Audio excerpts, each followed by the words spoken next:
Day 43 of the government shutdown, and hopefully the last day of the government shutdown. Looks like we're in the home stretch now. House lawmakers could vote on the Senate bill as early as this afternoon. But in the meantime, you got to get there. The economic impact is growing and hitting communities hard. Fox 5's Melanie Alwick is live for us in Clarendon, Virginia, with more.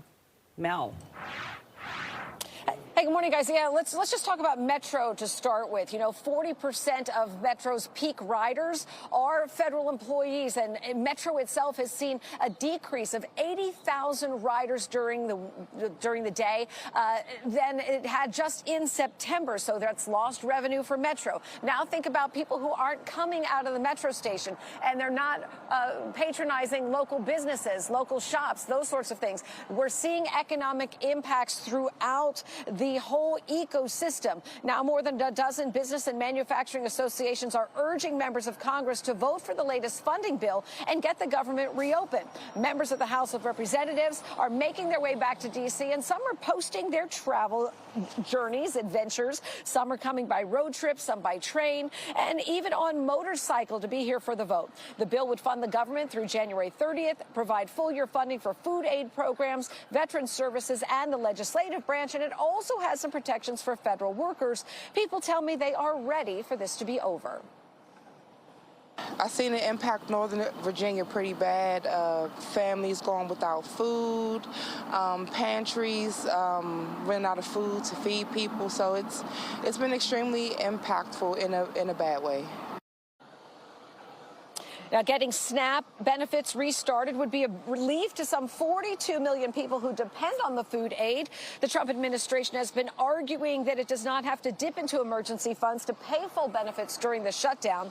Yesterday, the Supreme Court extended a hold on ordering the full payments, anticipating that an end to the shutdown could come within days. Now, Republicans hold a slim majority in the House. By the end of the day, after the new Democrat from Arizona is sworn in, there will only be 5 majority by Republicans in the House, so every single vote counts. Democrats are planning on voting against this. So, guys, the vote is scheduled for 4 p.m. Everyone is very hopeful, but nothing's a guarantee until it's done.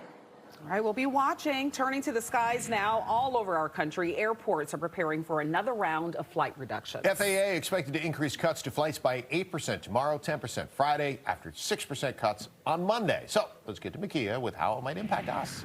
Well, Steve Marissa, as lawmakers get set to vote on a plan to reopen the government, the chaos caused by the ongoing shutdown is still expected to continue at airports all across the country. Checking the latest now from FlightAware this morning, more than 1,200 flights have already been canceled for today, and 7,500 flights have been delayed. Air traffic controllers are now working through their second missed paycheck. Now, if lawmakers vote to reopen the government, Transportation Secretary Sean Duffy says controllers could see a lump sum payment within 48 hours of the government reopening. Steve? A reminder, of course, you can keep up to date on all things related to the government shutdown in one place on our Fox Local app. If you have not yet downloaded the Fox Local app, you can do so well, I don't see the QR code up right now, but when we put it up, you can scan it. You can also, there it is. You can also find resources on our website, fox5dc.com.